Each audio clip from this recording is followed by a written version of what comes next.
Assalamualaikum warahmatullahi wabarakatuh. Jumpa kembali di channel Jejak Pembelajar, channel inspirasi dan imajinasi pelajar. Di ruang belajar bahasa Indonesia masih bersama saya Asminiwati, staf pengajar bahasa Indonesia di Masa Lombok Timur.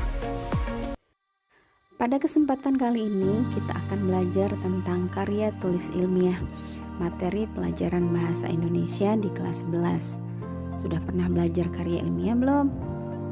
Kalau belum, simak videonya ya, karena video ini akan membantu kalian dan bisa menjadi pedoman untuk menyusun tugas-tugas kalian, terutama yang berbentuk makalah.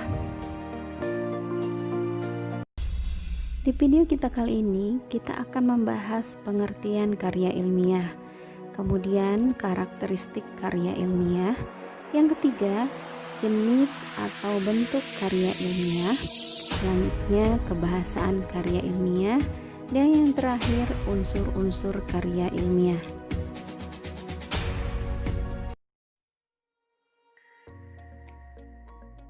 Baik, kita mulai dari pengertian karya ilmiah. Karya ilmiah adalah karya tulis yang disusun secara sistematis berdasarkan pola penalaran atau metode ilmiah. Adapun sifat atau karakteristik karya ilmiah adalah yang pertama bersifat objektif.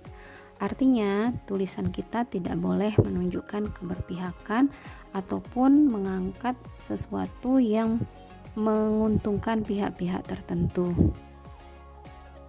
Berikutnya bersifat logis. Artinya, dapat diterima logika atau akal sehat. Selanjutnya, sistematis. Artinya sesuai dengan sistematika atau urutan tertentu. Jadi, kita harus menyusunnya berdasarkan urutan yang sudah dibakukan. Berikutnya, bersifat faktual. Artinya apa adanya dan mengandung fakta-fakta. Yang terakhir, padat, singkat, dan jelas. Maksudnya tidak bertele-tele dan mengandung makna dan arti yang jelas. Baik, kita lanjut ke jenis atau bentuk karya ilmiah. Berdasarkan pola penyajiannya, karya ilmiah dibedakan menjadi 3. Yang pertama, karya ilmiah populer.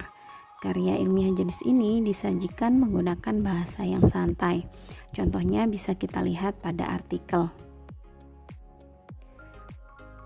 Bentuk yang kedua adalah semi formal. Nah, untuk bentuk ini sistematikanya jelas, namun tidak harus memuat seluruh unsur karya tulis ilmiah. Jadi bisa dikatakan bahwa karya tulis jenis ini adalah karya ilmiah dalam bentuk ringkas. Contohnya adalah makalah dan paper. Dan yang ketiga adalah karya ilmiah berbentuk formal. Untuk karya ilmiah berbentuk formal itu harus memenuhi unsur-unsur kelengkapan akademis secara lengkap, seperti latar belakang, rumusan masalah, tujuan, dan seterusnya. Nah, untuk contohnya bisa kita lihat pada skripsi, tesis, dan disertasi. Bagaimana? Masih mau dilanjut? Nah, biar semangat, lihat iklan dulu ya. Jadi duta sampel lain. Dulu pernah pakai oli, sekarang pakai bensin.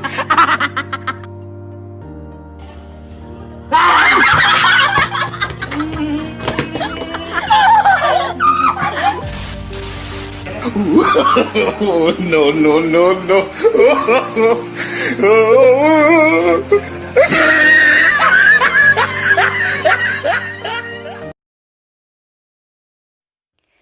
Baik, kita lanjut ke kebahasaan karya ilmiah.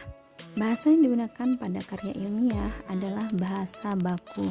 Artinya, bahasa yang digunakan adalah bahasa yang benar yang sesuai dengan kaidah atau standar bahasa Indonesia. Berikutnya, tidak ambigu. Maksudnya, kalimat tersebut tidak menimbulkan makna ganda. Dan yang ketiga, menggunakan kalimat efektif. Kalimat efektif adalah kalimat yang mampu mengantarkan maksud penulis tergambar pada pikiran pembaca. Jadi pesan yang diterima oleh pembaca itu sama dengan maksud yang dikehendaki oleh penulis. Baik, kita lanjut pembahasan terakhir kita, yaitu unsur-unsur karya tulis ilmiah. Adapun unsur-unsurnya adalah yang pertama bagian pelengkap yang terdiri dari judul, kata pengantar, daftar isi, dan lain-lain. Yang kedua adalah bagian tubuh atau inti yang terdiri dari pendahuluan, isi, dan penutup. Nah, untuk unsur-unsur karya tulis ilmiah ini nanti akan kita bahas pada video berikutnya secara detail. Jadi tetap stay di channel ini ya. Jika ada yang tidak dipahami, silahkan tulis di kolom komentar. Jangan lupa di subscribe ya, nyalakan loncengnya.